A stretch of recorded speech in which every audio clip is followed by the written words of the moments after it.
Welcome to the Daily Update, where I'll go over the action in the market for Wednesday, September 13th, and then we'll see how things are looking for Thursday, September 14th.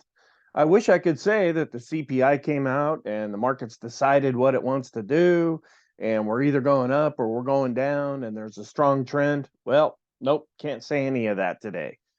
The CPI did come out, that part's true, but the market still isn't quite sure what it wants to do. It's still chopping sideways, and our technical picture is still mixed. So we're still in that period of time. Now, one way to watch this, number one, is if you do sideways strategies, you can really take advantage of what we've been going through. We're not quite sure how long this is going to last, but the longer that it does last, the more the break to the upside or to the downside is likely to be. That's typically what happens. And so once the market figures out what's going on and decides that it's either positive or negative, we keep looking at the charts, then we'll be ready to be able to take advantage of that. All right, just know that I have completed the first, second, and third sessions. They were each an hour long. I haven't posted the videos of them yet. I will do that. I want to try to keep all the daily videos that I do together so that they're easier to find on the channel, both for YouTube and Rumble.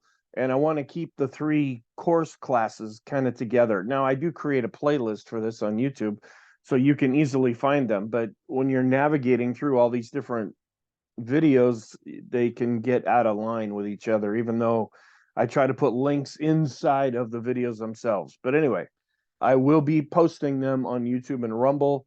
It might be after Friday's session, or maybe after I do the video for I don't know, but just be watching for that. In the meantime, there are the recordings from the previous 3-hour stretch that I did all in one evening, where I'm pretty much talking about the same thing. And so you can go and look at those. All right, let's go back and talk about what happened. Right at the open, we had a higher open. There was initial positive reaction and some negative reaction. It ended up being more or less muted reaction, but we did have a higher open. Prices went above the daily pivot at 44.69. Then we fell down to the unchanged level and even fell below that. So it really didn't act as much support. Right below that was the support level.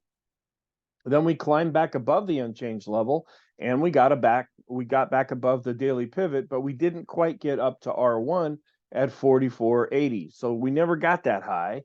Then for the rest of the day, or at least for most of the day, prices then ended up chopping sideways at about the 44.75 level before dropping below the unchanged level. And then we saw a little bit of buying going into the close. So we closed near the low of the day, but not right at the low of the day. However, we were up 0.12%, not much of a gangbuster move, and volume is still above average. Now, another thing to be aware of is we're not only in options expiration week, but we're also coming up to, some call it triple witching, some call it quadruple witching, and that's the end of the quarter, and it's going to be coming up this Friday. So that's going to mean that a lot of folks are going to have to do some moving and shaking to square up those positions, and that could really produce a lot of volume coming into the market. So our technicals are mixed right now. They've been mixed for the last few days. They still remain mixed. It's about inflation, interest rates, growth concerns, but nothing's really getting all that decided at this point. Some comments. We chopped above and below the 50-day simple moving average. So the idea that this is acting as support or resistance isn't really playing out right now. We're going a little bit above, a little bit below it. We're not bouncing off of it or breaking through it at this point. Mega caps still continue to underperform. And then we're trying to see if a new scenario is going to be developed. And we're still hanging on to the one that we developed a few weeks ago, that the economy overall is stronger than expected. And we saw a lot of reports coming out that were suggesting that. And that might mean that the Fed will keep rates higher for longer. And if it's too strong, that they might even come in and raise rates. We're also keeping an eye on the Chinese economy that's weaker than expected, because that can filter into S&P 500 companies. And then oil is producing a concern, and it was up again in Wednesday's session, and that's more inflationary. The dollar was down and interest rates were down, which sometimes gives support to stocks, but did even though we finished up, it didn't really help stocks to go much higher. The yield curves that we follow are still inverted. Sentiment is unchanged. It was at 51, it's still at 51, and that's positive. In our trend, it's still positive, but the green line, the red line and the green line are getting really close to each other as we're not really trending right now. The ADX, both in the short and intermediate term, are below their moving averages and below 20. I'm still keeping our bias and momentum at mixed right now because just like the technical picture, there's just not an awful lot of conviction going on right now. The economic reports that came out, we had CPI, which was supposed to be the big answer to all of this. And usually I qualify that when we're waiting for it to say, the market may not end up reacting to this and really changing the backdrop all that much. But it came in up 0.6% month over month. And that was as expected. And most of the rise in the CPI came from gas prices going up because we're seeing oil prices going up. And now the core CPI, and this is what the Fed really pays attention to. This came in stronger than expected and kind of spooked the markets a little bit and really prevented things from turning more positive. We were up 0.3% month over month. They had expected it to be up 0.2%. Now, when you translate this over to a year-over-year basis, CPI is up 3.7. Remember, the Fed wants to get down to 2%. Last time, when they calculated it out, it came in at 3.2% in advance in inflation. And when you look at core CPI, it translates out to being up 4.3%. Last time, it translated over into 4.7%. We also had the weekly MBA mortgage index.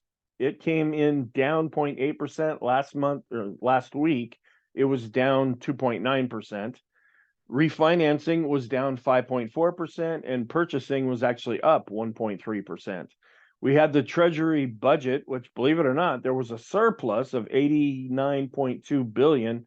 The last time we had this report, it came in with a deficit of minus $219.6 billion. If you look back a year ago, the way that these are calculated, you can't really do a month-over-month comparison. You have to do a year-over-year comparison. Here's a look at the mortgage applications where they did decline, but less than what we saw in the previous week.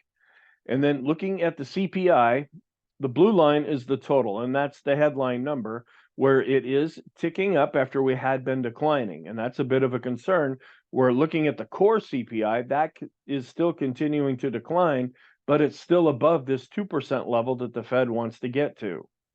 Here's our chart showing how the rate of change going back year over year shows an increase in CPI and also an increase on the month over month rate of change. Then looking at the services and commodities, where we're seeing the blue line, which is when you take out energy, that's continuing to decline, but it's still just a little bit below 6%. And we're seeing core commodities continuing to decline, but it's still slightly positive, but we are seeing some decreases here. Here's our core CPI chart where we're showing a decline year over year, but we're seeing an increase month over month.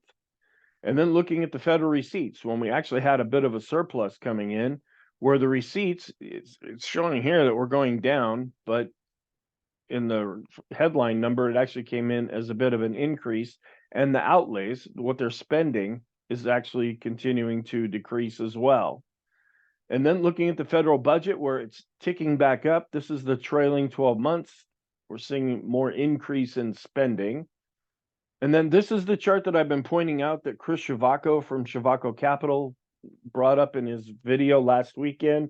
I would really recommend watching that video each week. He has some unique insight as to things, where the research based on this chart that came from RenMac, and I found this chart on Twitter, says that as we get above 4.02% with the 10-year yield, that's when it's going to start causing problems for stocks.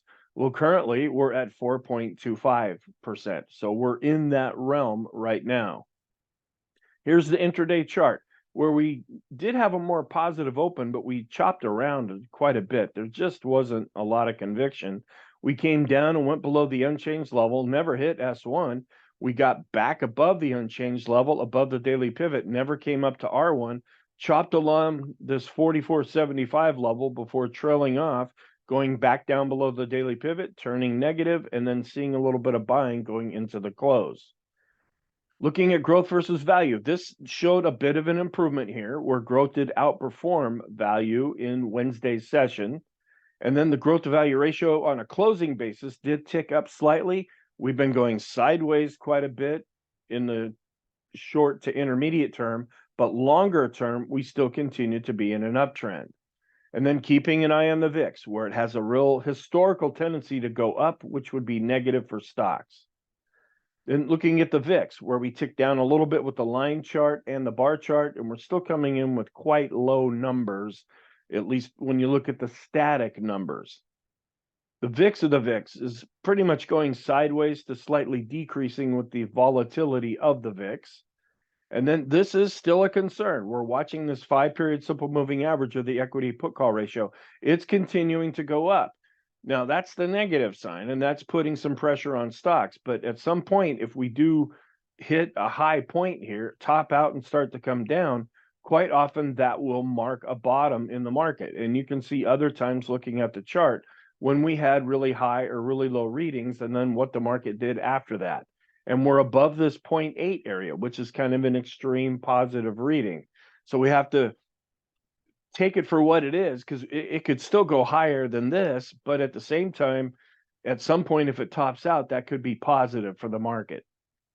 Then looking at the VIX to VVIX ratio, it's starting to turn down a little bit. So that's a little bit more positive for the market. But when we're looking at the longer term equity put call moving average study, we're continuing to go up longer term, where we had been coming down. Going up is more negative for the market.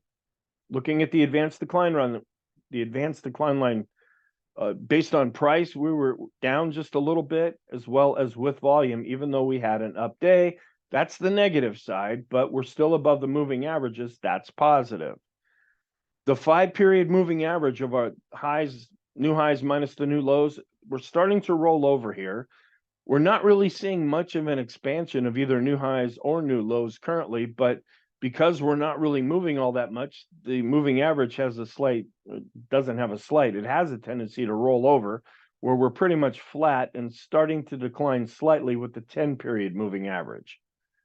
Our advanced decline ratio, we're pretty much at the midpoint now, again, suggesting that the market really lacks conviction. Accumulation distribution, we're still below a declining moving average. That's more negative. We want to see this come back and cross above the red line for things to turn more positive. If it starts to really roll over and go down, that will be more negative. The chicken money flow also continues to be negative, ticked up just slightly because we had an up day, but it's still negative overall.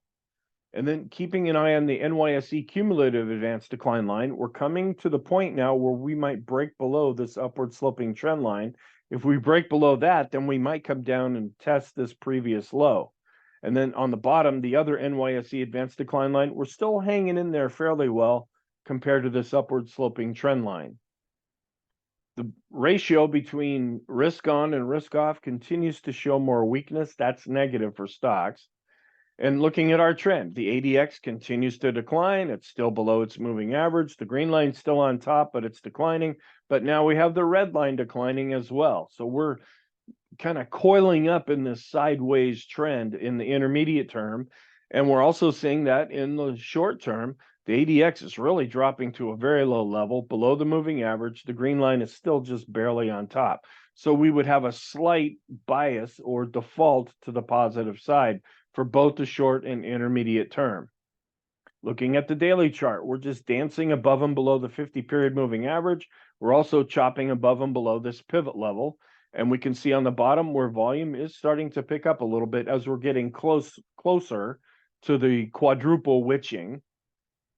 The stochastic study, we're still positive in the short term. We ticked up just a little bit. We're flat to slightly improving in the intermediate term, and we are flat in the long term, but we continue to be somewhat positive. The force index, even with the up day, it's still below zero, even though it did tick up. So again, back in the short term, we're seeing more of a mixed picture. Looking at our 20-period double and triple exponential moving average study, we're just right on top of both of these lines, and the lines are pretty much on top of each other. Looking at the 50-period double and triple exponential moving average, we're still below the red line, which is the triple exponential moving average. It would turn more positive if we could get back above this, and then the red line crosses above the blue line. If we start to break down below this, the red line will stay below the blue line.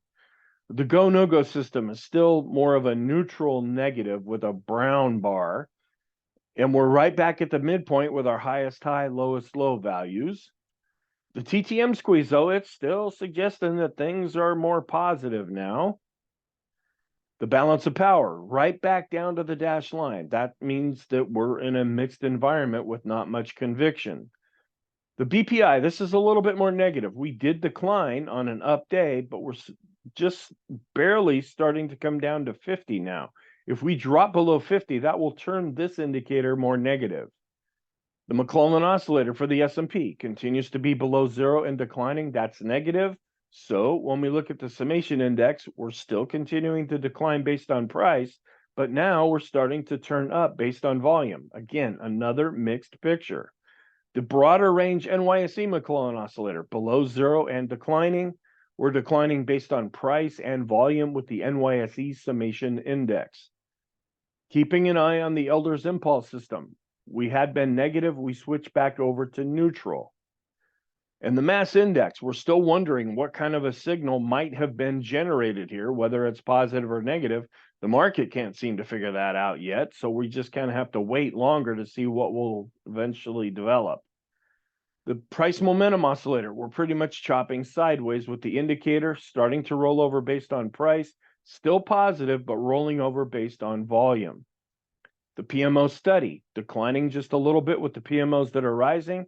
We're flat with the buy signals. We're turning up just slightly with the PMOs that are above zero. The Swenlin trading oscillator, this is more positive and negative at the same time. We're turning up based on price and volume, but we're still below zero. The NYSE bullish percent index is below 50 and declining. That's broader range negative.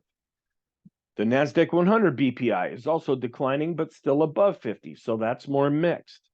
The Ichimoku cloud, we're still inside of this cloud, have not been able to break either above it or below it yet. All of our oscillators getting a mixed picture. The slope is still positive, where the TSI is pretty much flat, but a little bit more positive. The MACD is negative. The PMO is right on top of its moving average. The PPO is flattening out, looking a little bit more positive with the tricks and rolling over, but still positive with the KST. Looking at our moving average study based on 20 periods, we're right below the exponential moving average and just above the simple moving average.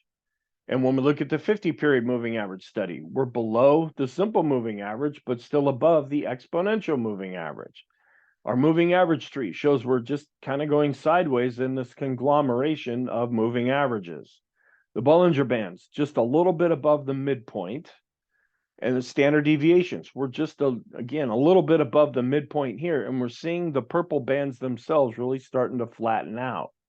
Starting to flatten out.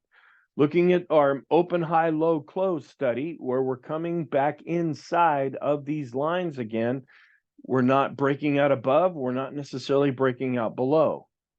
Parabolic SAR continues to be negative with the dots on top.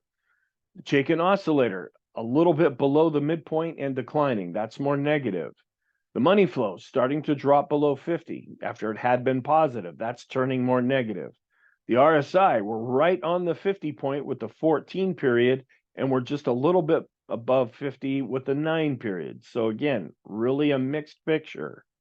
The MACD longer term on the weekly chart continues to be negative. The Heikin Ashi chopping more or less sideways. If we have an up day, whoops, I'm trying to get back to the chart. If we have a really upward move, that turns things more positive, but we've been chopping sideways, so it's not quite sure what to do now. The Kegi is still positive, though, with a black line pointing up. The Renko is still positive with an open box, and the 3-line break continues to be positive. These charts only redraw when we get significant movement, and we're just really not seeing that right now. The equal weight index is really starting to underperform the S&P. That's a bit of a concern that suggests more broad-based weakness. And the ratio continues to go up, showing that the big stocks are outperforming the rest of the market. Looking at the Dow, we're still chopping sideways here, below the 50-period moving average, below the pivot point. That's the negative side. We're still above this S1 level, and we're still above the 200-day moving average. That's more the positive side, where the Elder's Impulse system has switched to negative now for the diamonds. NASDAQ 100, dancing along this previous high here, this red line, which acted as resistance, then was acting as support. Now we're just dancing right along it. And the Qs, based on the Elder Impulse system, went from negative back to being neutral. NASDAQ 100, the PPO that we've been watching, it's rolling over, but it's still positive. The NASDAQ also dancing around the pivot point, dancing around its 50-day moving average. Not really seeing much being decided right now. We're dropping a little bit below the 61.8% retracement level. We've just been slicing through this pretty heavily now.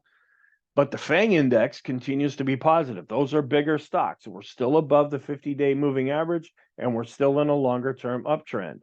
The small caps, though, we're breaking below support and looking more negative in this regard.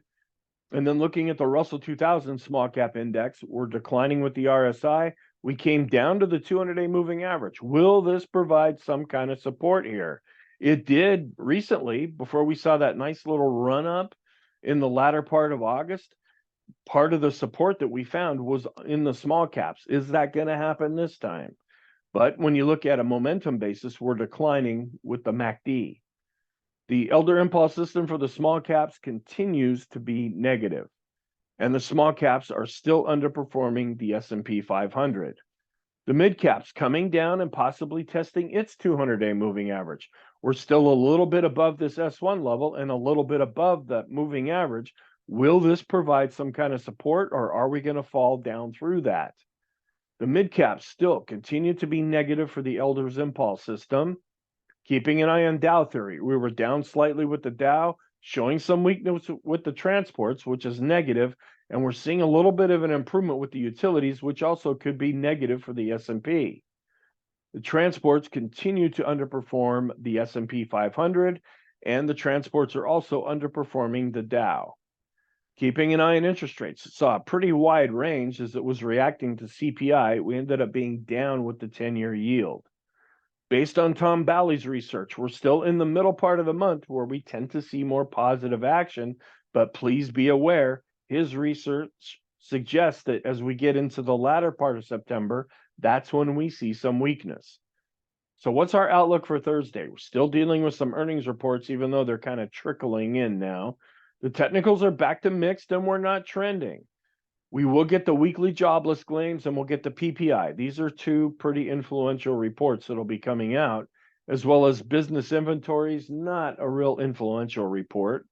Keeping an eye on the geopolitical events, just watching the reports as they come out. What kind of an impact are they going to have on interest rates? What impact will they have on oil? And then here's the updated economic calendar showing what's coming out on Thursday. We're also going to get a lot of reports on Friday. The bottom two, where we get industrial production and capacity utilization, as well as consumer sentiment, those are the more influential reports that we'll be receiving on Friday. It'll also be options expiration and quadruple witching. Here's the Stock Traders Almanac statistics for September 14th. We're neutral to positive with the Dow and S&P, or we're positive with the NASDAQ. So when we look at this, and I think I got the numbers wrong, we're on the 9th trading day of the month, where we do see some positive action during pre-election years. And then looking at the 14th as the actual date, where we still see a little bit more strength coming into this period before historically we might see a bit of a tick down going into the 15th. Then we're keeping an eye on the NASDAQ, where are we seeing that little bump up now? Not much of one's really happening before we potentially could see some weakness going into the latter part of September. And we're also seeing that same kind of play that's being presented here with the S&P 500. We want to be careful and respect what historically has happened as we enter the latter part of September. And just going back to 1950, looking at pre-election years, the S&P is only up 33.33% of the time. So our scenarios, not going with the down one now because we're not trending, not going with the up one because we're not trending, and we're really mixed technically. So we're still leaning more towards the sideways or more of a neutral type of scenario right now because our ADX, both of them continue to decline below their moving average, and they're both below 20. The green line is just barely on top. We have another down day that could easily switch over to having more of a negative bias. So our warning signs, we still have our long-term trend signals that may be signaling a top. Since we're not really moving right now, nothing's been decided there. We're coming into this middle part of September where we do see some positive action, but then later on in the month, that's when we see some weakness. The equity put call ratio is still continuing to go up. The longer term one is turning up, but it might be showing signs of turning back down. The risk on posture is showing weakness. The cumulative new highs, new lows, and this has been this way for quite a while now, they're still showing weakness. We're still above the 3-month yield that we were watching back in 2007. We've gone above that now. We're waiting to see if we're going to turn back down. The parabolic SAR is still negative, and we're still dealing with earnings season. On the positive side, we still have seasonality and setups that are in the background. The daily special K chart is still positive. The weekly chart is still negative. The S&P is still above the downtrend channel upper line. The oscillators are mixed right now. We're keeping an eye on the NASDAQ 100 oscillator. It's still positive, but showing some weakness. The S&P continues to outperform utilities, even though utilities had a good day. In the longer range, the S&P is still outperforming. Staples to S&P 500 ratio continues to decline. The Russell, the small caps, and the mid caps still have in their past golden crosses. Small and mid cap growth continues to be positive, even though it's going sideways. The financial sector is also working off of a recent golden cross. The Copic curve is still generating a buy signal. I didn't show that chart. It's starting to roll over as it's picking up that we're really not going anywhere right now, but it's still generating that buy signal. And so our conclusion, we're mixed and not trending. We've been that way for a few days. And if you're a trend trader, which is what most people are, you're probably pretty frustrated right now. If you implement some sideways strategies, you've probably been able to take advantage of this. We can say that same thing for the short and intermediate term. Long term, we're still positive, though, as long as we're above the 200-day simple moving average. Thank you. I hope you found this helpful. I hope you have a really good day, and I will talk to you in the next video.